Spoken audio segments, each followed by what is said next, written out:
Oiê, tudo bem com você? Eu sou a Ju e este é o canal Chá com Leitura. Este vídeo é para falar sobre os livros que eu li no mês passado, mas eu já adianto que eu tenho algumas reclamações. E é tudo por causa de um único livro. Sério. Tá preparado?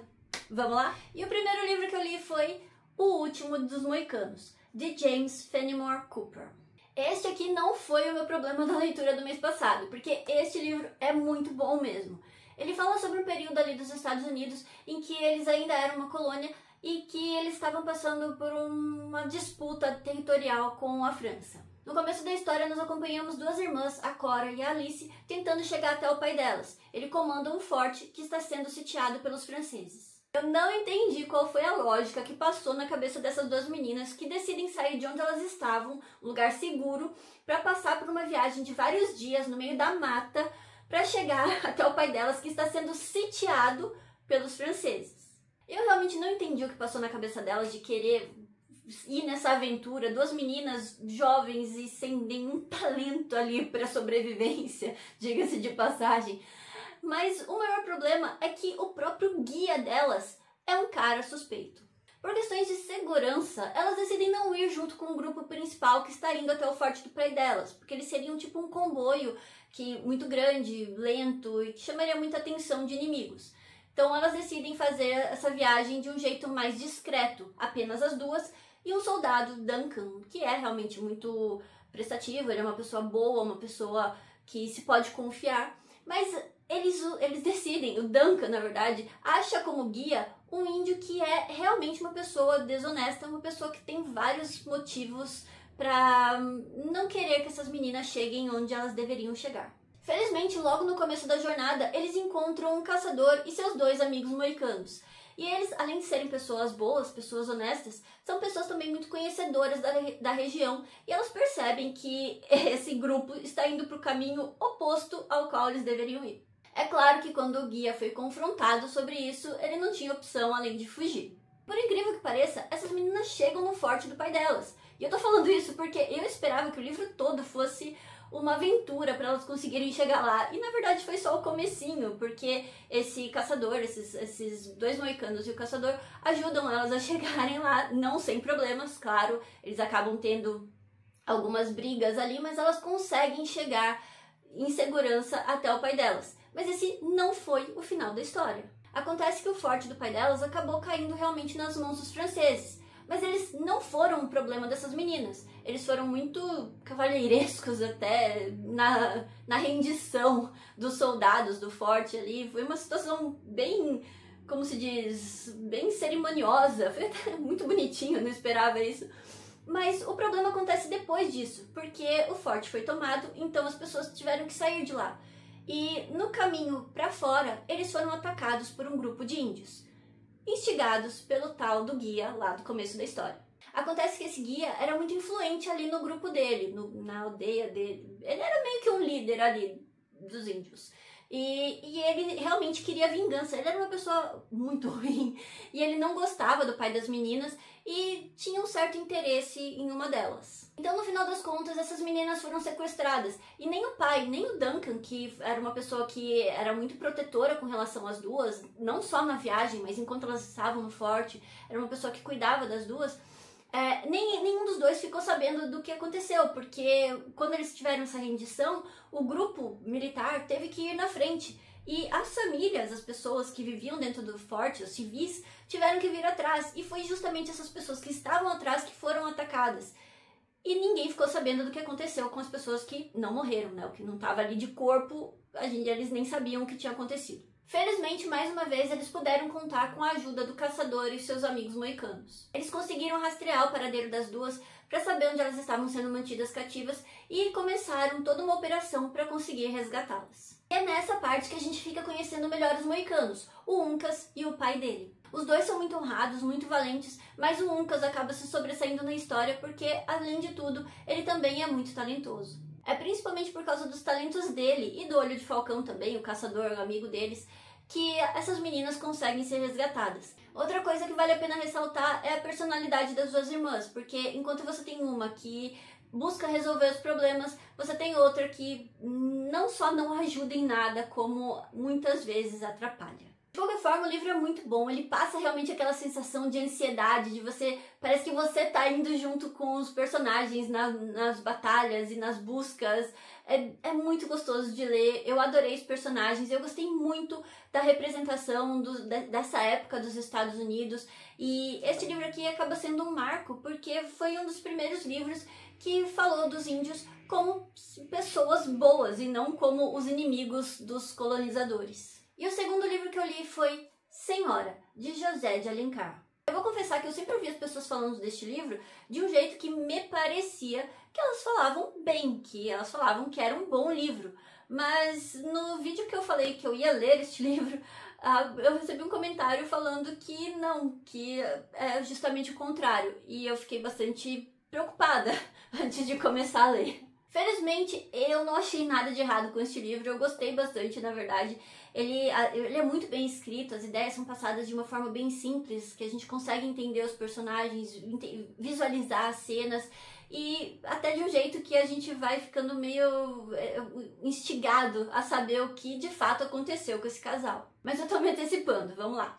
Este livro começa falando sobre Aurélia, uma moça muito bonita, jovem, muito inteligente e herdeira. Mas ela não é só herdeira, ela é a moça solteira mais rica, pelo menos dessa temporada aqui. Então é óbvio que bonita, inteligente e rica, é óbvio que as pessoas ficavam muito interessadas nela. Mas no começo da história a gente vê a Aurélia muito incomodada com isso. Ela não tá buscando atenção.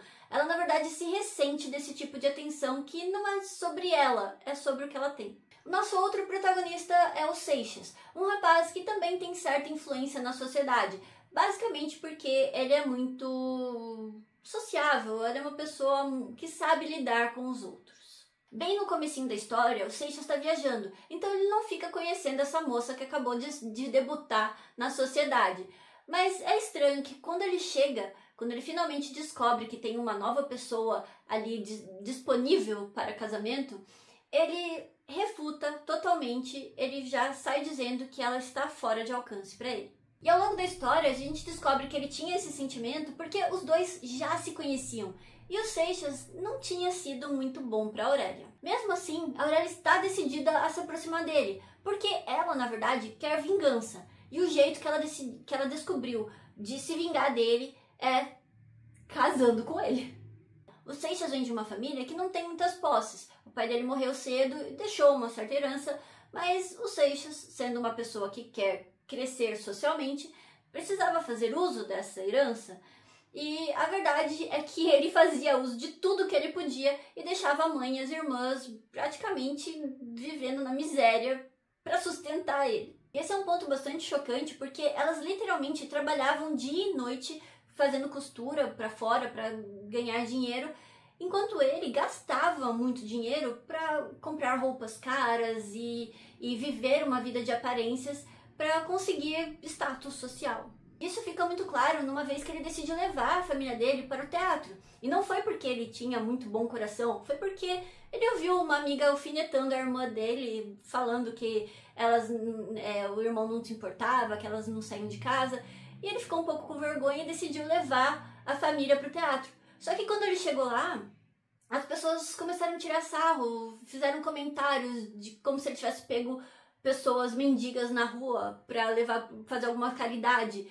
Porque foi nesse momento que ele descobriu que as roupas que a mãe e as irmãs usavam eram roupas muito datadas, eram roupas velhas, limpas, bem cuidadas, mas velhas, fora de moda, um pouco puídas, porque elas não gastavam com elas. Todo o dinheiro que elas tinham, elas davam para ele. Se você acha que nesse momento ele ficou com vergonha e decidiu gastar um pouquinho do dinheiro das roupas dele para comprar roupas melhores ou qualquer coisa melhor para a família dele, você está enganado, porque o que ele decidiu foi que ele tinha que aparecer mais ainda para subir socialmente e conseguir dar uma vida melhor para elas. Enquanto isso, elas ficam trabalhando dia e noite como escravas, mas tudo bem, tem um propósito aí. E ele provavelmente teria vivido assim pro resto da vida se não fosse a irmã dele sendo pedida em casamento. E o problema não foi ela ser pedida em casamento, mas que ela precisava do dote, que era parte da herança que o pai tinha deixado e que ele gastou. Então ele não tinha o dote para pagar o casamento da irmã. Enfim, foi um grande problema que ele mesmo causou. Felizmente, a solução para esse problema tinha sido apresentada a ele no dia anterior, que era se casar com uma herdeira rica.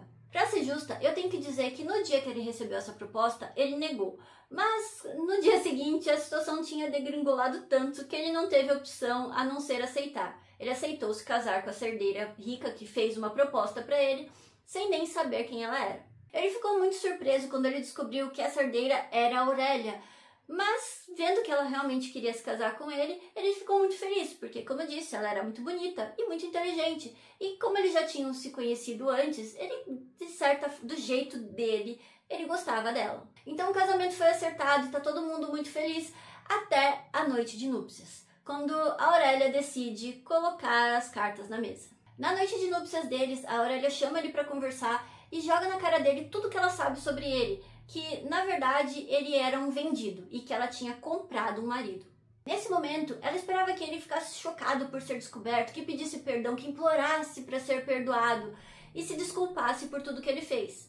Mas ele foi pelo caminho oposto. Seixas, na verdade, decidiu que ela tinha razão e que não tinha mais volta, ele tinha pisado na bola e que agora, sendo um homem vendido, a única coisa que ele poderia fazer era baixar a cabeça e ouvir tudo que ela diz. Acontece que isso irritou ainda mais a Aurélia, porque na cabeça dela ele estava tomando essa atitude porque ele não se importava. Ele já estava com a vida feita e o que ela quisesse fazer, ele ia aceitar. Então ela decidiu que ela ia fazer pior, ela ia atormentar ainda mais ele.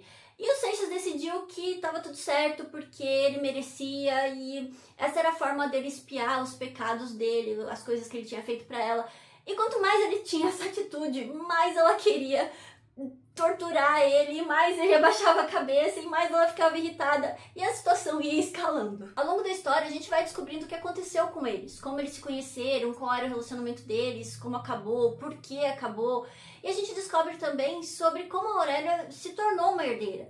Porque no começo ela não era herdeira, ela vinha de uma família pobre. Ela vivia uma vida igual a da família dos Seixas, fazendo costura pra fora e sem contato social nenhum.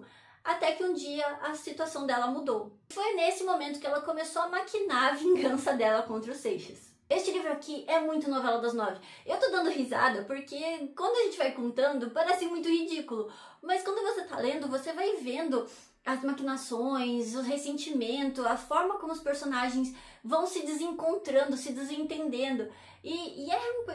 Não vou dizer que é angustiante, porque não é, mas ao mesmo tempo é um livro instigante, que você fica tentando entender o porquê deles terem chegado nesse ponto. Eu não sei se eu posso dizer que foi uma leitura agradável, porque como eu disse, é um livro cheio de desentendimentos, de ressentimento, mas eu gostei muito dos personagens, conforme a gente vai descobrindo quem eles são, vai fazendo sentido. Então eu gostei dos personagens, eu gostei da forma como o autor se expressa, de um jeito bem simples, bem fácil de entender. Por ser um livro mais antigo, eu sempre fico com medo de que seja um pouquinho mais difícil de acompanhar a história. Não foi esse o caso, a história é muito gostosa nesse sentido. E sinceramente, eu não sei se as pessoas falam bem ou mal, mas eu vou falar bem porque eu gostei. E o terceiro livro que eu li foi O Cortiço, de Aloísio Azevedo. Foi este aqui o livro que azedou o meu mês de agosto. E é engraçado que eu tô falando que este livro azedou o meu mês inteiro, porque antes, quando eu pegava um livro pra ler, eu escolhia aleatoriamente o que eu queria ler na hora. Então, por mais que eu lesse um livro ruim, depois um livro bom, eu não linkava um com o outro. Mas agora que eu tô fazendo essas metas de leitura, como eu coloco os livros juntos, por exemplo, agora, do mês de setembro, os livros que eu vou ler este mês já estão separadinhos num bloquinho juntos. Então, parece que quando um livro sai errado, todos os outros levam a fama. Mas não é esse o caso, porque, como eu disse, eu gostei dos dois livros anteriores. O Último dos Moicanos é um livro bastante trágico, infelizmente partiu meu coração, mas é um livro muito cheio de aventura, de busca, é um livro muito legal, emocionante. E Senhora é um livro cheio de ressentimento, é verdade, mas a gente chega no final com uma promessa de que as coisas foram resolvidas, né? Você tem ali, a gente não vê, o livro é só ressentimento. Mas você tem no final uma promessa de que as coisas se resolveram, entende? Agora, no Cortiço, não foi bem assim. Eu não tenho nada de bom pra falar deste livro. E é sério, porque antes de começar o vídeo eu fiquei pensando, né? Eu não faço roteiro, então eu só vou falando as coisas, né? Mas desde o momento que eu li este livro até começar a gravar, eu não consegui achar uma coisa de bom pra falar da história. Eu posso até falar que a escrita é maravilhosa, porque com pequenas frases o autor consegue revoltar a gente. Mas é só isso, a escrita é muito boa. O resto, a história em si, foi um horror, nossa, uma tortura ler esse livro. Mas vamos do começo. A história começa com João Romão, um português que tinha como missão de vida conseguir muito dinheiro. E não dá pra entender o porquê disso, porque o cara vivia na miséria. E não é porque ele não tinha dinheiro, ele escolhia viver na miséria para economizar o dinheiro. No começo da história, ele acaba herdando eu vou chamar de bar, porque eu esqueci a palavra que ele usa aqui. Então ele acaba herdando um bar, e ele vive nesse bar. Ele dorme em cima do balcão para não ter que pagar um aluguel de uma casa. Ele come a pior comida para não ter que gastar com comida boa, sabe? Esse tipo de loucura. E até faria sentido ele passar por isso com um planejamento. Ele ter um planejamento de eu vou economizar tanto neste período porque eu quero comprar uma casa, porque eu quero isso ou aquilo. Mas não, a única ideia que ele tem é acumular dinheiro. E se fosse só isso, tudo bem, ele é adulto, cada um toma a decisão que quiser tomar desde que esteja dentro das leis. E não é bem isso que ele faz. No começo da história, ele faz amizade com uma escrava, dona de uma quitanda. E ela é dona de uma quitanda porque ela tem um acordo com o dono dela de que ela trabalharia, ela viveria em liberdade e daria parte dos ganhos dela para esse dono dela. E o que ela conseguisse guardar, ela estava fazendo o pezinho de meia dela porque ela já estava ficando mais velha e tal, e ela estava preocupada com isso. Acontece que o João Romão se prontifica a guardar esse dinheiro para ela, e ela aceita porque na verdade ela já tinha sido roubada, então deixar o dinheiro com ele seria mais seguro. Ela acredita. Conforme a amizade entre eles vai evoluindo, eles acabam se envolvendo amorosamente e vivem como marido e mulher. E é nesse momento que o João Romão faz uma coisa muito grotesca, porque ele diz para essa mulher, essa Bertoleza, que ele comprou a alforria dela. Ele apresenta um documento de alforria para ela. Então ela acha que ela está forra. Só que não. Na verdade, ele simplesmente forjou esse documento. E só não deu muito errado porque o dono dela, que era um senhor já bem de idade, acabou morrendo. E os filhos, que acabaram herdando toda a fortuna dele, acharam que não valia a pena correr atrás de uma escrava. Então ninguém foi atrás dela. Mas imagine, nessa época, o que teria acontecido com ela se ela fosse pega como uma escrava fugitiva. Tudo bem, nada aconteceu, como eu disse, os herdeiros não quiseram correr atrás dela e ela realmente achou que ela estava livre e viveu a vida dela para João Romão. Porque a partir do momento que ele libertou ela, ela também se tornou escrava dele. Porque João Romão tinha muitas ideias. Ele queria construir um cortiço. Juntando o dinheiro da Bertoleza e tudo que ele tinha juntado ao longo da vida, ele foi comprando os terrenos ao redor do bar dele para conseguir essa façanha. Isso chegou até a ser motivo de briga entre ele e um novo vizinho, o Miranda. O Miranda é uma história à parte só dele aqui, porque ele também é um português que veio para o Brasil fazer fortuna, só que a fortuna que ele conquistou aqui foi através do casamento. E esse casamento não estava dando muito certo. A esposa dele gostava de conhecer outras pessoas, e quando essas pessoas que ela estava conhecendo calharam de ser os funcionários do Miranda, ele teve que mudar de casa para deixar a esposa um pouquinho mais afastada desses funcionários. Quando o Miranda compra essa casa, os terrenos ao redor dela são todos várzea, e então ele vai até o João Romão, que ele fica sabendo que é o dono de parte desse terreno, para tentar comprar um pedacinho a mais e melhorar e ampliar o jardim dele pelo bem da filha dele, que era muito pálida, ele queria que ela tomasse mais sol, então ele queria mais quintal. E é aí que começa a disputa entre os dois. Esse primeiro encontro dos dois foi péssimo. Tudo foi péssimo. O João Romão é uma pessoa muito desleixada, ele se veste mal, ele se veste como se ele estivesse em casa, sozinho, na rua ainda. E o Miranda é uma pessoa asseada, uma pessoa que se preocupa com a aparência. E quando eles vão conversando, eles percebem que não tem conversa entre eles, na verdade. Eles simplesmente se detestam e a partir daí a relação deles só piora. Quando João Romão finalmente constrói seu cortiço, o Miranda não fica nada feliz. Pelo barulho, pelo cheiro, por tudo, ele não estava nada feliz com isso. Mas o cortiço foi um sucesso e todas as casinhas que o João Romão colocou para alugar foram alugadas. E o bar dele também acabou crescendo bastante, porque as pessoas iam lá fazer pequenas compras, fazer refeições ali, e então o bar acabou crescendo e ele acabou até contratando mais funcionários.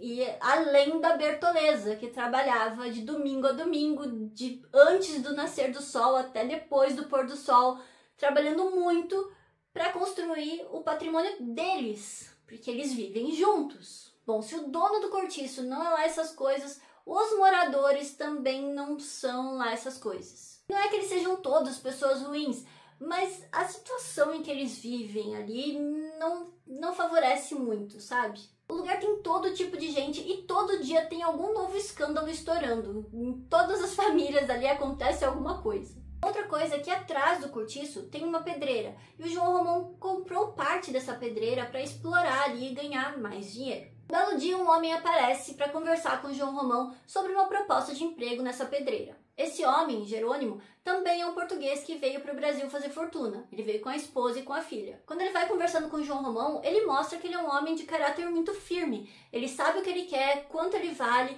ele sabe muito do trabalho, o João Romão leva ele para a pedreira para ver os serviços ali, ele vai apontando todos os erros, ele tem muito conhecimento. E é isso que conquista o João Romão. Ele acaba pagando o que o cara tá pedindo e não o que ele queria pagar, como ele faz com todo mundo. E aí esse cara chega no cortiço com a esposa, a filha estuda num colégio interno, porque ele não quer a filha nesse ambiente, então chegam apenas ele e a esposa, e conforme ele vai trabalhando lá, as pessoas começam a respeitar muito ele, não só por todo o conhecimento que ele tem, mas pelo caráter dele, da forma como ele age com os funcionários, no trabalho, com a esposa, com os outros residentes do cortiço. As pessoas acabam respeitando muito ele e até transformando ele meio que num conselheiro ali do cortiço. E esse foi o ponto que me enganou, porque antes desse cara chegar, tudo no cortiço era desgraça. Nada ali era bom, só tinha coisa ruim acontecendo que você chegava um momento que você falou, meu Deus do céu, é sério isso? Que lugar é esse? Mas com a chegada desse cara, eu pensei que ele seria um exemplo moral, que as pessoas olhariam para ele e veriam algo melhor, que elas tentariam alcançar o melhor. Mas não foi isso que aconteceu. Acontece que um dia, uma moradora que estava ausente retornou para casa. Ela ficou 3 meses fora, as contas pagas, mas ela ficou fora em uma festa. Eu não sei como essa mulher vive. Ela é lavadeira, mas as outras lavadeiras ali do cortiço penam para pagar os aluguéis, comida.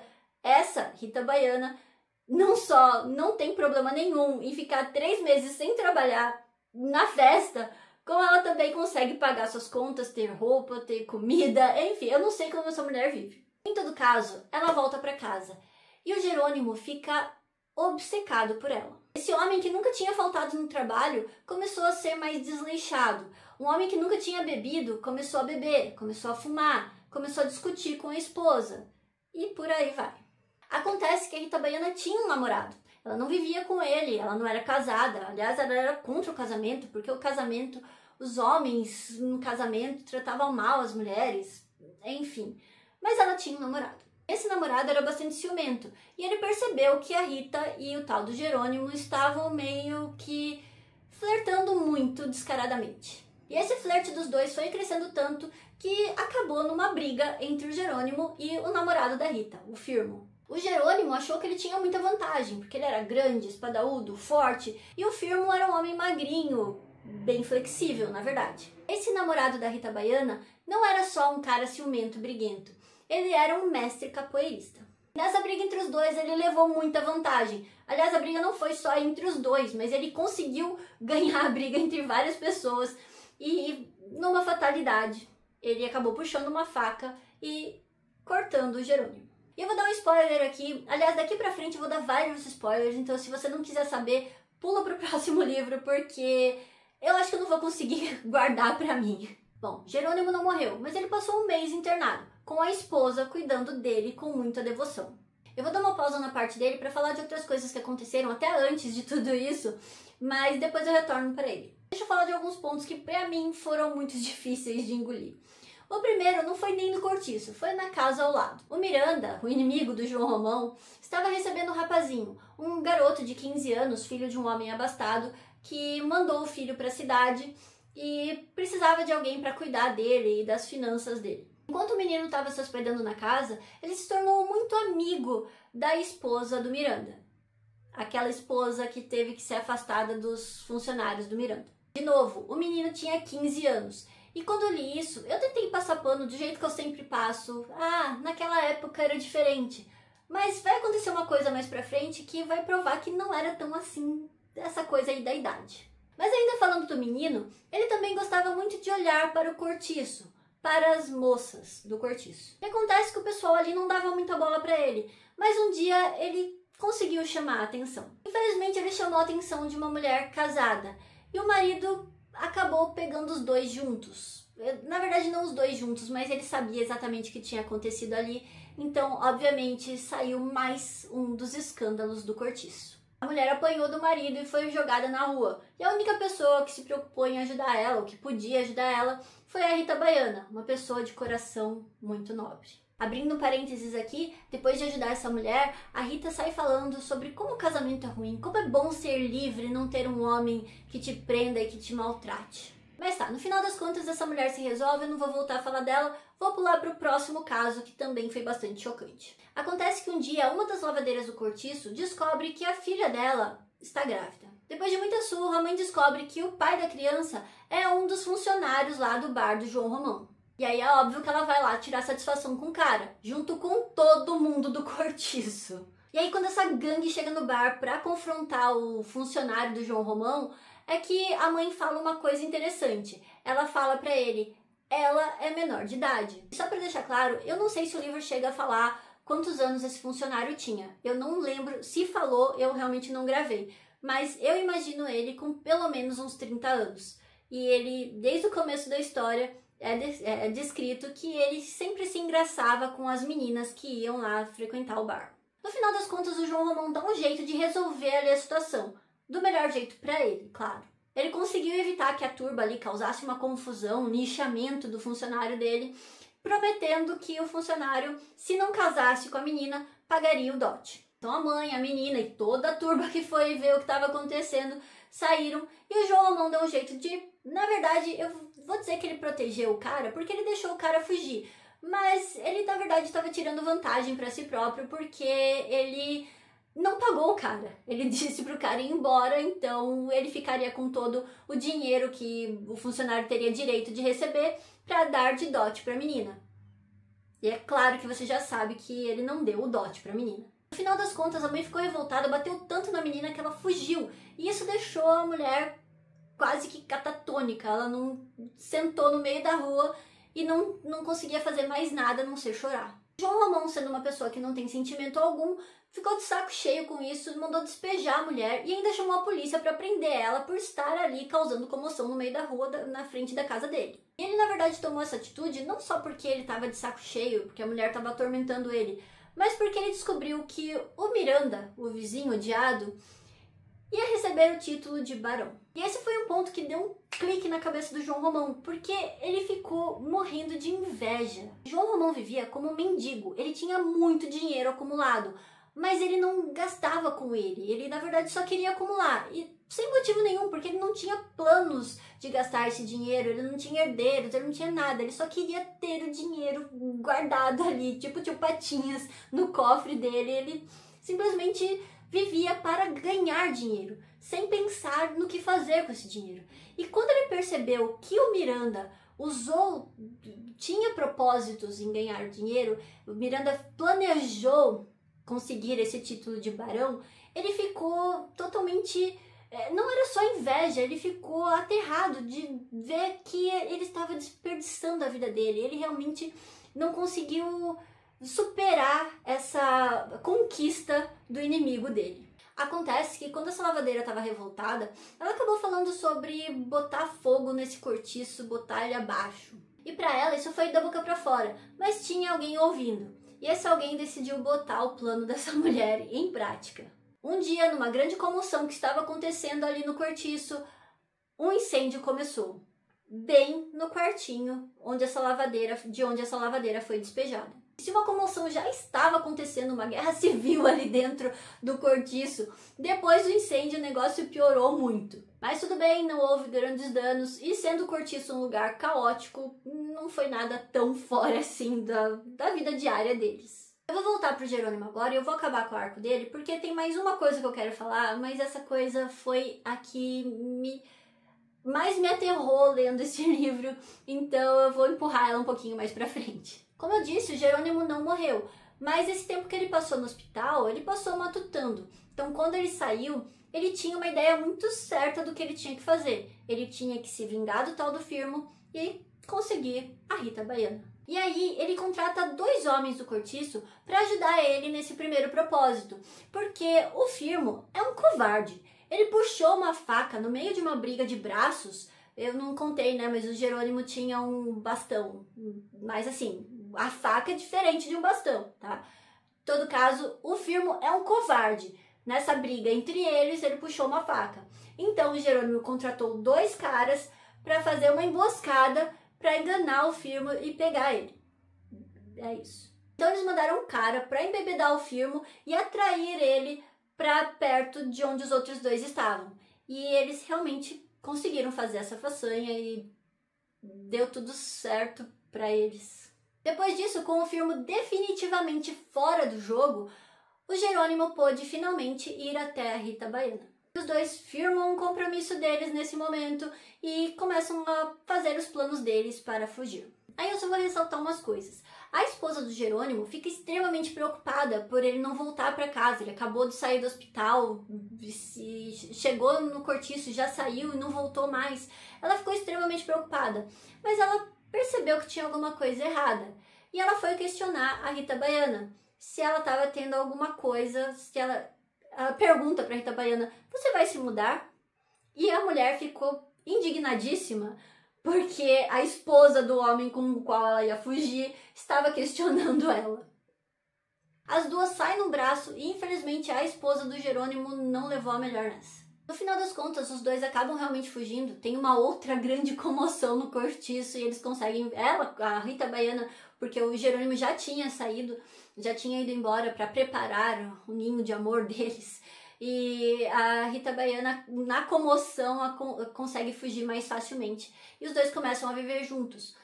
E aí é muito interessante que o Jerônimo, quando ele partiu, ele se prometeu que ele não deixaria de pagar a escola da filha dele, que estudava num colégio interno. E achou que ele ia viver uma vida maravilhosa e não sei o que, mas ele foi percebendo que ele não estava 100% satisfeito com a vida que ele tinha. E a filha acabou expulsa do colégio interno por falta de pagamento. Tá, agora a parte que realmente foi muito difícil pra mim de engolir, porque tá, o livro inteiro é uma coleção de coisas ruins acontecendo. O tempo todo tem alguma coisa ruim acontecendo. Mas a gente chega numa parte que é uma cena de estupro explícito. E eu, na verdade, quando começou, até eu achei estranho. Falei, nossa, parece que essa mulher tá se insinuando pra outra, que esquisito. E quando realmente caiu a ficha do que estava acontecendo, eu não conseguia acreditar, não só pela cena num livro bem antigo, mas também porque esse é um livro escolar. Não me entra na cabeça que esse é um livro que é para adolescentes. E aí eu queria perguntar pra você, se você leu este livro na adolescência, na escola, como que você se sentiu? Como é que foi pra você? Porque assim, ao longo deste ano, principalmente, eu venho falando dos livros clássicos que eu não li na escola e que eu me arrependo muito. Brás Cubas, Policarpo Quaresma, Sargento de Milícias. São livros assim que eu realmente não sei se eu teria gostado de ler quando eu era adolescente, tanto quanto eu gostei agora. Mas são livros muito bons, livros que têm cenas também, têm seus momentos de choque, né, momentos chocantes, mas que são livros que passam mensagens. Você tem ali a obsessão, você tem a situação política da sociedade e tudo mais. Tem mensagens muito interessantes para um adolescente ver. Mas neste livro aqui, eu não consigo imaginar o meu eu adolescente lendo um negócio desse e não ficando traumatizado. É sério, porque eu agora adulta, lendo isso, sinceramente eu fiquei tão desgostosa com essa história que eu parei de ler e eu fui assistir série na Netflix. Eu fui assistir Wandinha. Wandinha, acho que todo mundo conhece, né? Mas é uma série pra ser perturbadora, né? Tudo bem, é uma série bobinha pra adolescente, mas ela tem, né? O Tim Burton sempre teve esse jogo, né? Do cômico com o grotesco. Então ela tem muitas cenas que são pra causar esse asco, esses sentimentos, assim. Mas eu assisti a série toda assim. Tá. Agora neste livro aqui, é o que eu falei no começo, né? O autor realmente tem o lado bom dele, que ele realmente sabe expressar, passar essas situações de um jeito que realmente mexem com o nosso sentimento. Porque eu li o livro, é sério, eu tava lendo alguma coisa e eu... Ai, meu Deus do céu... Respira fundo e volta pra ler. Aí continuava, respira fundo e volta pra ler. Ele realmente sabe mexer com os nossos sentimentos. Então, essa é a parte boa do livro, ele é muito bem escrito. Mas com relação ao conteúdo, eu não consigo imaginar que isso aqui seja bom pra você dar pra um adolescente ler.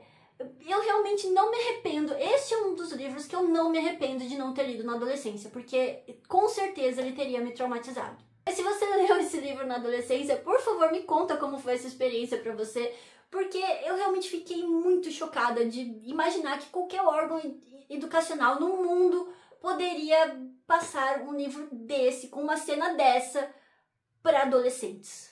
O que me mata nessa história é que realmente não tem nada de bom. Tudo que é bom tem que ser deturpado, tem que ser corrompido ou eliminado. Então você tem o Jerônimo, que era um homem super responsável, amoroso com a família, se tornando um alcoólatra, que brigava com a mulher e traiu a mulher e fugiu, largou a filha. A esposa dele, que começa o livro como uma pessoa virtuosa, uma pessoa honrada, termina uma alcoólatra, coisas... A filha deles, que ele não queria que fosse para o cortiço, para não conviver com esse tipo de situação, acaba no cortiço e a perspectiva dela não é boa. A gente não fica sabendo, mas a gente já tem a indicação do que vai acontecer com ela no futuro.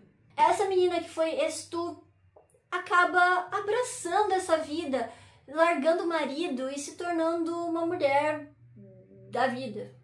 E aí você tem o João Romão, que é uma pessoa horrorosa, mas quando o Miranda, esse inimigo dele, conseguiu se tornar barão, ele decidiu que ele também queria esse tipo de coisa. Mas ele não queria só ser como o Miranda, ele queria ser melhor do que o Miranda.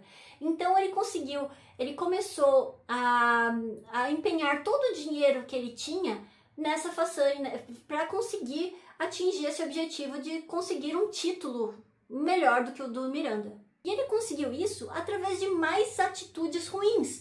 Então, por exemplo, quando teve o primeiro incêndio, que eu falei aqui, aquele incêndio não foi grande, mas ele percebeu o perigo e colocou todo o cortiço dele numa seguradora.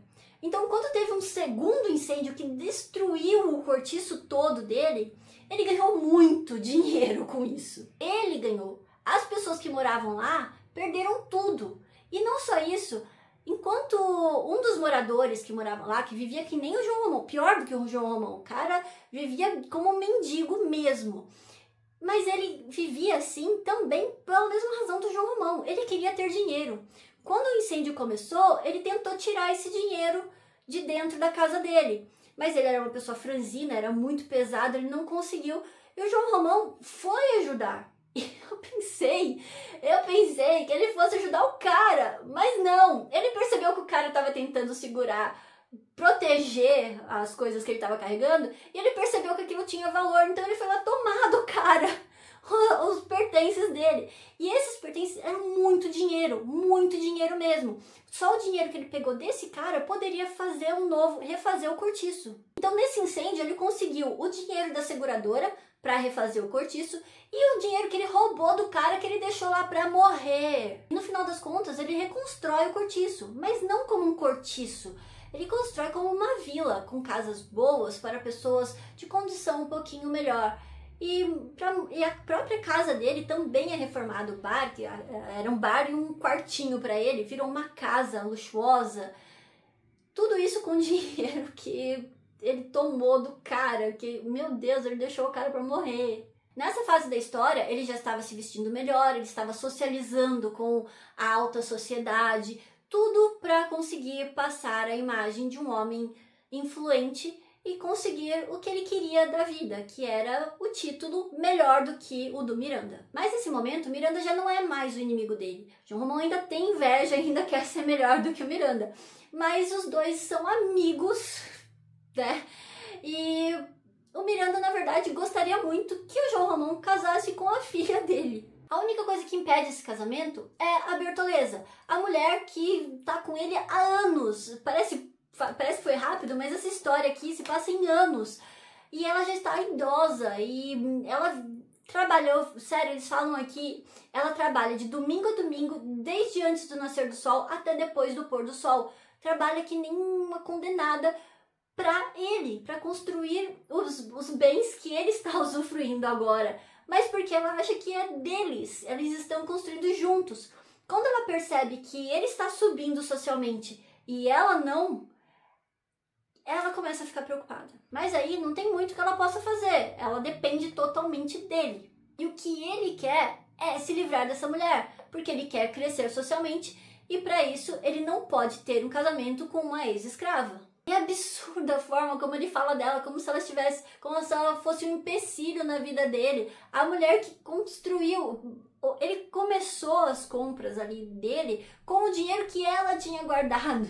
Então, assim, tudo que ele construiu foi com a força do trabalho dela. Ela trabalhava na cozinha, o bar dele servia refeições, ela trabalhava, ela fazia essas refeições. Então, tudo que ele tinha teve o dedo dela.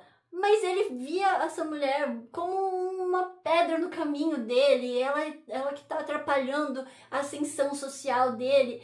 E a forma como ele e um amigo que está tentando ajudar ele a casar com a filha do Miranda, a forma como eles falam de se livrar dela é muito, assim, como se fosse muito natural se livrar de uma pessoa. E aí nesse momento a gente vê que o João Romão não quer, ele gostaria que ela sumisse, mas ele não quer ter o dedo dele nisso. Mas é nesse momento que ele se lembra de uma coisa, que ela é uma escrava fugitiva. Nesse momento eu poderia até dizer, pelo menos ele não matou a mulher, mas essa traição foi muito feia, porque ele denuncia ela para os filhos do ex-dono dela, e quando eles chegam com a polícia para pegar ela percebe o que tinha acontecido. Ele não fala nada, mas ela percebe o que tinha acontecido. E ela mesma termina com a própria vida. E é aí que o autor bota o último prego no caixão dessa história, porque quando isso acontece, o João Romão tem uma atitude como se ele estivesse com remorso, porque essa mulher trabalhou a vida inteira por ele. E ela, olha o que ele fez. E aí ele tem essa atitude que você pode pensar, poxa, agora sim, agora ele vai ver o que ele fez, ele vai sentir esse remorso e vai tentar sair desse tipo de comportamento. Mas aí a última frase do livro é que nesse momento um pessoal abolicionista veio conversar com o João Romão, porque ele está se tornando uma pessoa dos círculos sociais e precisa passar essa imagem de uma pessoa benevolente, uma pessoa boa, e eles chegam para falar com ele e ele fala, pede para eles esperarem lá, eu já tô indo. E aí é o último prego, o autor falando, não tem esperanças, essa é a realidade, ele é assim, não tem nada de bom, pode esquecer. E, gente do céu, isso que me matou, porque se no final a gente tivesse uma cena dele se recuperando, dele homenageando ela, eu duvido que ele tenha enterrado essa mulher, de verdade. Eu não consegui superar esse livro até agora. Então sim, O livro foi muito bem sucedido em mexer com os meus sentimentos. Mas infelizmente todos os sentimentos que ele me passou foram sentimentos ruins. Que raiva desse livro. É sério, se você leu esse livro na adolescência, ou se você é que nem eu, que pulou essa fase e foi ler só depois de adulto, me fala o que você achou desse livro, porque eu realmente não consigo entender. É lógico que o livro é muito bem escrito, eu não posso negar isso, ele realmente é muito bem sucedido em mexer com os nossos sentimentos. Mas eu não consigo entender por que as pessoas falam dele com tanta reverência, sabe? Porque se você tá falando dele como literatura, tudo bem, óbvio, ele é muito bem escrito. Mas se você tá falando dele como entretenimento, eu jamais escolheria um livro desse pra me entreter, de verdade. Não consegui terminar de gravar ontem, mas no final eu acho que isso vai até ser bom, porque o livro que tava me deixando com medo de gravar este vídeo era justamente Cortiço, porque eu não queria falar sobre ele e eu fiquei empurrando a gravação, procrastinando realmente até o máximo que eu pude. Mas agora que eu já falei, eu acho que eu tô mais calma. Eu acho que eu vou ser um pouquinho mais justa com o nosso próximo livro, que é A Sombra das Espadas, de Kamran Pasha. Na verdade, eu quero muito ser justa com este livro, porque eu sei que ele acabou pagando pato por causa de dois fatores. O primeiro foi sim o Cortiço, porque quando eu terminei o Cortiço, eu tava bem sem paciência. Eu queria alguma coisa que me deixasse mais leve, e este livro aqui não tem exatamente esse propósito. E a segunda coisa que me fez ficar meio sem paciência lendo este livro, na verdade foi uma série que eu li alguns anos atrás, uns 3, 4 anos atrás, que se chama Rastros de Sangue. Essa série foi uma grande decepção pra mim, eu realmente fiquei meio traumatizada com a personagem principal, e toda vez que eu vejo uma protagonista que lembre um pouco ela, eu já perco a paciência. Então eu admito que este livro aqui acabou pagando pato por causa dessas duas outras histórias que não tem nada a ver com ele, mas que infelizmente influenciaram muito o meu humor na minha leitura, e acabou que cada pequena coisinha que me lembrava ou que me desgostava, eu acabava extrapolando e fazendo um escarcéu por pouca coisa. Eu admito isso. E neste vídeo eu vou tentar ser o mais sóbria possível na minha análise. Este livro aqui fala sobre as cruzadas. E basicamente o que eu sei sobre isso vem do filme Cruzadas, aquele com Orlando Bloom.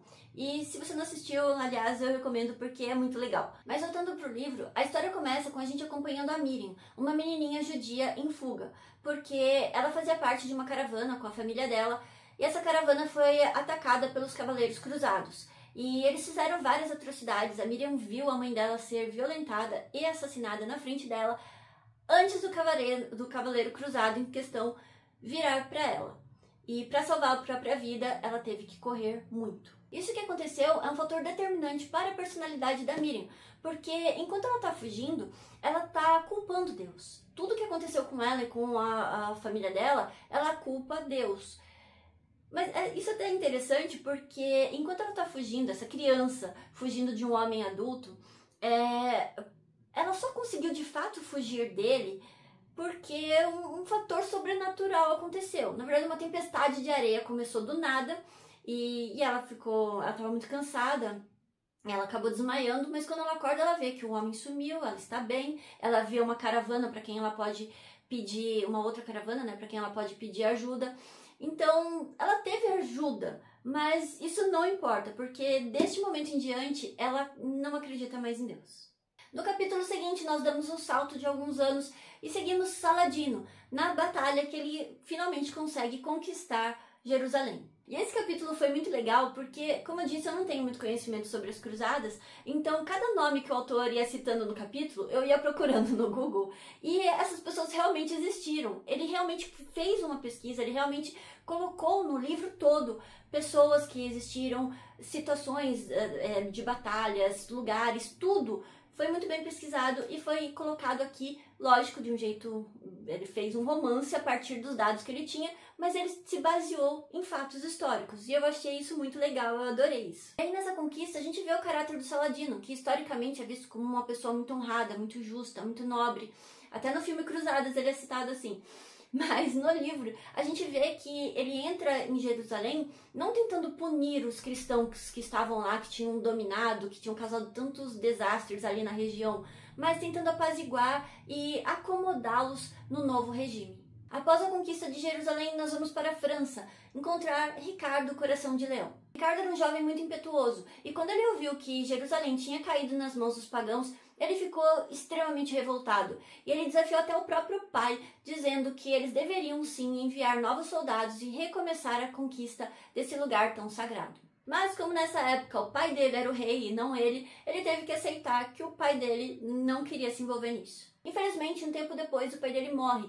E o problema maior aí foi que ele não deixou o trono para o Ricardo, filho mais velho, e sim para o João. E eu nunca ouvi falar sobre isso, eu sempre vi nas histórias o João sendo retratado como o usurpador, né? O cara que se aproveitou, até instigou o irmão a ir para a cruzada para ele poder ficar no poder. Coisas assim, né? E eu tinha deixado um artigo para eu ler antes de fazer o vídeo, mas acabou não dando tempo de ler.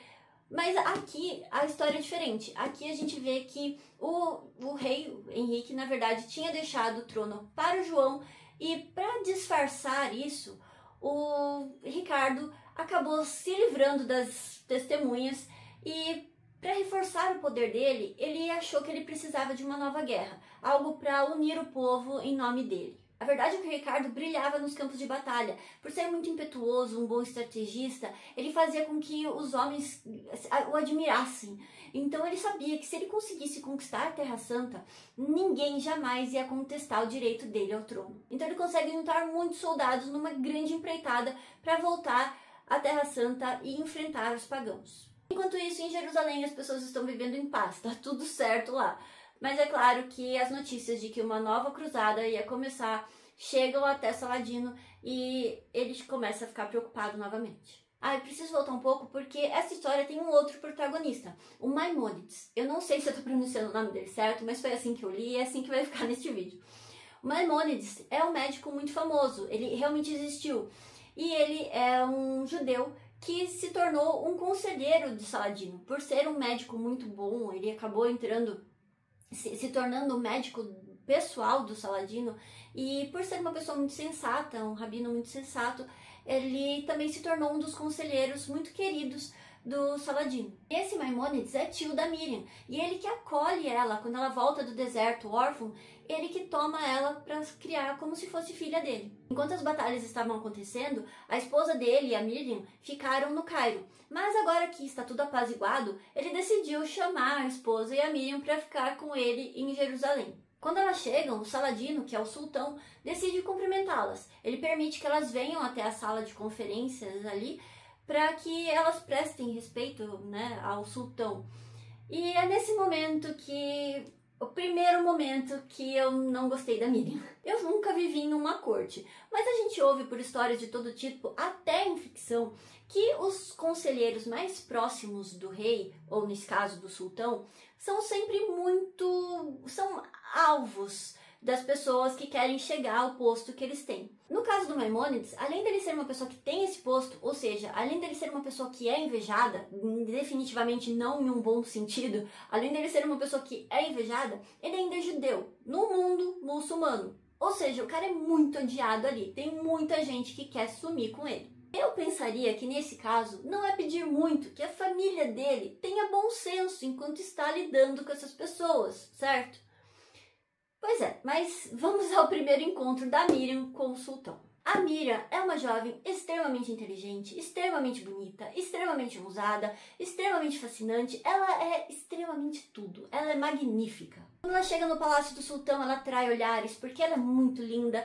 E ela não está usando a burca, ela está usando apenas o lencinho dela cobrindo o cabelo, mas a roupa marca o corpo escultural dela, então é óbvio que as pessoas não conseguem evitar olhar para ela. Na audiência dela e da tia com o sultão, elas só tinham que se curvar e cumprimentá-lo. Elas não poderiam falar mais nada porque ninguém pode falar com o sultão a menos que ele requeira algo dessa pessoa. Mas é óbvio que a Miriam não consegue se conter, ela faz gracinhas, porque ela percebe que o sultão é uma boa pessoa, ele tá se divertindo com isso, ele achou interessante a ousadia dela, então ela fica soltando, eles trocam ali um gracejinho, e todo mundo em volta fica puto da vida com ela. E o tio aterrorizado, porque ele sabe que quem vai pagar o pato por isso é ele. A audiência dela e da tia termina, mas elas recebem permissão para ficar ali e assistir a próxima audiência. Essa próxima audiência é um caso de divórcio. Aparentemente o marido pegou a mulher traindo ele e foi requerer seus direitos. E é nesse momento que a gente tem o primeiro vislumbre do brilhantismo da Miriam, porque ela é extremamente inteligente, ela é extremamente capaz. Ela só não tem a capacidade de calar a boca e se controlar, de perceber o ambiente onde ela tá, nesse ambiente que de vários conselheiros, todos quietos, esperando a avaliação do sultão. Ela decide dar a opinião dela, porque na verdade, como ela é tão capaz, é óbvio que ela tem que falar, ela não precisa se controlar, ela tem que falar, as pessoas precisam ouvir o que ela tem a dizer. Então ela abre a boca e resolve todo o mistério desse divórcio, porque ela percebe que nas costas da mulher tem algumas cicatrizes saindo pela gola da blusa. E é através dessas cicatrizes que o sultão percebe que o marido, na verdade, já maltratava a mulher e só estava buscando um subterfúgio para se livrar dela.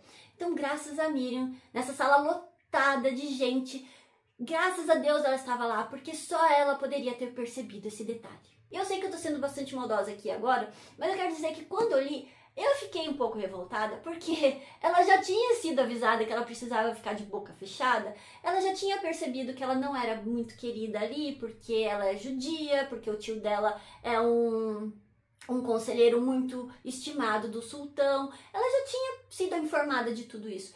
Mas mesmo assim, ela precisa falar, entendeu? É isso que me irritou nessa situação. Saber que o tio dela pode sofrer, a tia dela, uma senhora idosa, pode sofrer, e ela não tá nem aí, entendeu? Então isso me irritou. Mas neste momento, eu ainda estava tentando ser uma boa pessoa, eu não estava tentando ser rancorosa com a personagem, eu juro. Mas aí a gente chega no capítulo seguinte. A Miriam decide que ela quer ir até a cidade comprar livros. E ela recebe um segurança para acompanhá-la, porque ela é mulher, ela está sozinha, ela é judia, tem vários motivos, né? Mas tudo bem, ela vai até a cidade de novo com o lencinho dela, numa cidade que as mulheres costumam andar de burca. Ela vai com o lencinho dela e ela fica indignadíssima, porque os homens ficam olhando para ela de um jeito grotesco. Meu Deus, porque eles ficam olhando para as curvas voluptuosas dela e ela está extremamente incomodada com isso. Enquanto ela está procurando pergaminhos, os textos que ela quer comprar, ela fica com muita pena do soldado que está protegendo a vida dela, porque ele não sabe ler. Ele está fingindo que ele sabe ler, mas ele está segurando o pergaminho de ponta cabeça. E ela é versada em muitas línguas, e ela não consegue imaginar a vida sem saber ler. Ela está num lugar que só tem guerra. Eu fosse ela, eu daria prioridade para saber me defender. Mas tudo bem, ler é legal também, eu admito, eu gosto, mas se eu estivesse num lugar que só tem guerra, por mais de 100 anos só guerra, eu acho que eu daria prioridade para aprender a lutar, só acho. Ainda nessa saída, a Miriam acaba encontrando o Saladino, que se disfarçou só para encontrar com ela, porque ele ficou fascinado com ela, obviamente. Mas a questão é que ele já tem 4 esposas, ele não pode pegar outra esposa, mas ele gostaria de se envolver com ela. A Miriam fica muito tentada, porque ela sente atração pelo Saladino, mas ela se recusa a ter esse papel. E não é por modéstia, porque a gente fica sabendo que a Miriam, na verdade, enquanto ela morava no Cairo, ela tinha os encontros amorosos dela. E uma coisa que foi muito engraçada foi que ela disse que ninguém sabia, porque ela escolhia muito bem os parceiros. Não é que ela tinha um parceiro, ela teve vários parceiros, porque ela não se envolvia amorosamente. Era só uma coisa física e dispensável, sabe? E aí ela disse que que ninguém sabia disso, que ela era muito discreta. E aí quando ela falou, quando eu li isso, eu pensei, olha, se tivesse sido um cara ao longo da vida dela, pode até ser que ninguém soubesse, mas vários caras. As pessoas só não sabem se forem cegas, forem surdas. E o tio dela só não ficou sabendo porque ele estava no campo de batalha tentando salvar o país deles lá, né? Mas mais pra frente, bem mais pra frente, a gente descobre que o tio dela sabia, assim. E ele só não falou nada porque ele ficou com vergonha. Como é que você vai confrontar sua sobrinha sobre isso, né? Enfim, então tá bem claro que é impossível. Essa menina é muito alienada, meu Deus do céu. Mas ela é brilhante, acredita. E aí voltamos para Ricardo Coração de Leão, que finalmente chegou na Palestina. Depois de causar o caos no caminho dele até lá, ele chega e descobre que os soldados cruzados que sobreviveram à tomada de Jerusalém foram empurrados para um cantinho ali à beira-mar e sitiados basicamente ali. Outra coisa que ele descobre é que Jerusalém tem um pretendente a rei, Conrado. Eu acho que ele era conde, eu não lembro. Ele era um nobre italiano que depois da queda de Jerusalém ele fez as maquinações dele através de casamentos para que ele tivesse direito ao trono de Jerusalém. Quando os dois se encontram, eles percebem que o relacionamento deles não vai ser muito bom, porque Conrado acredita que, como ele é o herdeiro legítimo do trono, se Jerusalém for conquistada, ele deve ser o rei. Já o Ricardo acredita que, tendo feito toda essa viagem, investido dinheiro, todo o tempo e lutando para conquistar Jerusalém, se ele conquistar a cidade é dele. E apesar de ser jovem, o Ricardo é uma pessoa extremamente decidida e, como eu disse, ele é bastante destemido. Então, assim que ele chega, ele já vai saindo tomando providências. Ele, inclusive, manda um mensageiro até o Saladino com uma proposta de rendição. A proposta que ele enviou e o jeito como ele enviou foi muito rude e, obviamente, não foi bem recebida. A única coisa que deu uma amenizada nessa situação foi o William, um cavaleiro que o Ricardo enviou para ficar de olho no mensageiro, para ver como é que estavam indo as negociações e que o mensageiro ia fazer o que ele mandou e não o que o Conrado tinha mandado ele fazer, porque o mensageiro, na verdade, era do Conrado, então ele estava com medo que o Conrado interferisse nas negociações. Acontece que esse cavaleiro, William, era muito honrado. Ele se engajou nessa batalha não pela glória, não pelo dinheiro, ele foi mais para proteger o amigo dele, o Ricardo, e também porque ele acreditava que era um dever dele, cristão, ir e amenizar a dor que essa guerra ia causar. Saladino reconheceu nele uma pessoa justa, uma pessoa honrada, e por causa disso ele simplesmente negou o pedido de rendição do Ricardo, mas sem grandes danos, sem cortar a cabeça do mensageiro, nem nada do tipo. Quando eles voltam para o acampamento dos cruzados, William descobre que o Ricardo está doente, ele contraiu o tifo, e ninguém ali tenha o conhecimento necessário para salvar a vida dele. E mais do que não ter o conhecimento para salvar o rei, o Conrado não tinha nem intenção de fazer isso, porque se o Ricardo morresse, ele ficaria com todos os soldados, as armas que ele trouxe e comandaria esse exército sozinho. Então William toma uma decisão desesperada. Ele volta até Jerusalém para pedir ajuda a Saladino. Por incrível que pareça, o Saladino decide ajudar. Ele manda o médico dele, Maimônides, ir até o acampamento inimigo e curar o rei que veio para destruir tudo que ele tinha construído.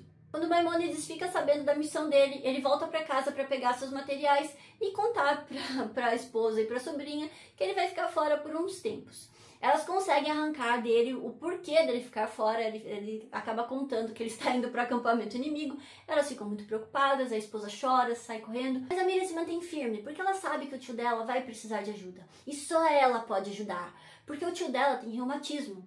E ele está tentando esconder, mas a cada dia fica mais evidente que ele tem dificuldade de pegar coisas, de levantar peso. E aí ela diz que ela quer ir com ele, e ele diz que não, que imagina, ele tá indo pro território inimigo, e ela fica revoltadíssima por ele ser tão cabeça dura. Como que ele não quer ajuda? Ele não percebe que ele vai precisar de ajuda para levantar peso, para pegar as coisas. E nesse momento que ele diz não, que isso é absurdo, levar uma menina para um território cheio de homens inimigos, ele tenta pegar uma jarrinha e a jarrinha escapa das mãos dele e cai no chão e se estressado. Ele fica com muita vergonha porque ele percebe que ele vai precisar de ajuda. E obviamente nesse acampamento inimigo, com 30.000 soldados, não vai ter ninguém para pegar jarrinhas para ele. Então ele vai ter que levar a Miriam com ele. Nesse momento a Miriam diz para ele: está vendo, tio, o senhor vai precisar da minha ajuda. Porque, ela tem um trunfo. Porque ela não é só versada em pegar jarrinhas. Ela é versada também nas artes medicinais. Então o tio não pode mais negar que ele precisa da ajuda dela. E ela vai junto com eles até o território inimigo. Quando ela chega lá, é o momento que dá mais raiva. Porque o tio dela é o conselheiro do sultão. E, obviamente, que eu não espero, eu tenho certeza que ele não passava todas as informações para elas, mas alguma coisa, com certeza, ele deve ter comentado com a família dele. Uma dessas coisas, com certeza, deve ter sido o fato que, na verdade, corria pela cidade de Jerusalém toda, que os cruzados agora eram 30.000 soldados. Quando ela chega no acampamento dos cruzados, ela fica chocada de ver quantos homens tem ali. E aí ela começa a ter um ataque de pânico quando ela percebe que ela está cercada por esses inimigos. E aí ela não consegue respirar, ela não consegue se mexer, ela não consegue pensar, porque ela está cercada por 30 mil inimigos. Ela é a única mulher nesse acampamento todo. Quando eles percebem que ela é uma mulher, eles ficam afoitos, eles tentam ir pra cima dela. E a única pessoa que pode proteger ela é o William, contra 30 mil caras. Felizmente ele tem autoridade, ele tem comando sobre a tropa e ele consegue realmente proteger ela. E essa parte é muito irritante, porque como é que pode ela não ter calculado isso? Porque ela já passou por situações muito ruins nas mãos dos cruzados quando ela era criança. E mesmo assim, ela não pensou onde ela estava se metendo. E mesmo que ela não tivesse passado, as histórias correm. Como é que ela não pensou no que poderia acontecer com ela ali sozinha nesse acampamento? Aí a menina faz um show de criança birrenta porque ela quer ir com o tio, porque só ela pode ajudar ele. E quando chega lá, ela entra em pânico e, meu Deus, alguém me salva. E não para por aí, porque você pode estar pensando, ah, Gil, mas você é implicante. E tá, tudo bem, eu até concordo. Mas o autor não colabora, porque essa menina versada nas artes medicinais, ela aprendeu, o tio dela é um médico de renome, então a gente espera que ela chegue lá e comece a ajudar ele a mexer nos remédios, a cuidar do doente, né? Eu esperava, mas a única coisa que ela faz é passar um paninho úmido na testa do rei. Ah não, não foi só isso. Na cena seguinte, ela dá um copinho de água para ele beber. Então assim, eu não sou versada nas artes medicinais, mas se você estiver passando mal na minha frente, seja um ataque cardíaco, você perdeu um braço, o que quer que seja, as únicas coisas que eu posso fazer por você é te oferecer um copinho de água e passar um paninho úmido na sua testa. Então assim, eu me considero no mesmo nível que ela. É por isso que eu tô dizendo que o autor não colaborou, porque ele dá a entender que ela ajudou muito, que até depois, quando o Ricardo lembra dela ali, lembra dela como a curandeira que curou ele. Então, assim, ela deve ter feito mais coisas. Mas se de tudo que ela poderia ter feito, você só descreve a menina passando um paninho na testa do cara e dando um copinho d'água pra ele, desculpa, mas você não tá me ajudando a gostar da menina. Mas tá, o Ricardo se recupera e ele manda os agradecimentos dele a Saladino, mas também manda o recado de que isso não muda nada, que ele vai continuar a cruzada para reconquistar a Terra Santa. E daí pra frente a gente vê o caos que o Ricardo causou ali na região. E não só nas batalhas, que ele realmente causava muito terror ali nos soldados com o jeito impetuoso dele, mas também em ataques a civis e destruindo coisas, lugares. Ele realmente foi um demônio ali. Outra coisa que acontece é que o Saladino e a Miriam acabam se envolvendo romanticamente. E essa é uma coisa que eu vou ressaltar, porque lembra que eu falei no começo que esta protagonista me lembra muito a protagonista de Rastros de Sangue? Pois é, esse é um ponto que as duas também são muito iguaizinhas. As duas têm aquela atitude do tipo, é a minha vida, eu faço o que eu quiser, eu assumo as consequências. Só que quando as consequências chegam de fato, porque uma coisa é você pensar que você vai assumir consequências que podem acontecer. Outra coisa é você de fato assumir a responsabilidade pelas consequências das coisas que você causou. E quando essas consequências chegam, aí que elas lembram que elas fazem parte de uma família, elas se preocupam que, nossa, mas o que vai acontecer com meu tio, o que vai acontecer com a minha tia, sabe? Esse tipo de comportamento. Eu vou parar por aqui com a Miriam, porque nada do que ela fez, do começo até o fim da história, até a última aparição dela na história, nada eu consegui engolir. Tudo que ela fazia era idiota, era arrogante, era ridículo. Eu não consegui gostar dela e com o passar do tempo eu fui cada vez mais odiando ela. Então eu sei que eu tô sendo implicante, mas eu não acho que eu tô sendo injusta, porque daí pra frente ela faz outras coisas que são muito idiotas mesmo. E eu não vou relatar porque se você quiser ler o livro você descobre. Mas, sinceramente, ela dá uma justificativa, ela tá se justificando, ela não tá explicando o que ela tá fazendo, ela tá se justificando pra ela mesma, porque eu li e eu entendi muito bem o que ela tava fazendo. Mas ela quis chamar de outra coisa, então tudo bem. Fica aí com a sua consciência. Em todo caso, eu sei que pode parecer que eu não gostei do livro, mas a verdade é que eu gostei. A única coisa que eu não gostei no livro todo foi a Miriam. O resto, mesmo o Ricardo, que é praticamente um psicopata aqui e meio que matou a minha imagem dele de Robin Hood, o Salvador, chegando para libertar o povo do Príncipe João. Enfim, ele é uma figura bastante peculiar. Mas mesmo ele sendo irritante, ele conseguiu ser um personagem muito interessante. O Saladino é um personagem maravilhoso. O William é um personagem super fofinho. O Maimônides também muito legal. Então tem personagens muito legais.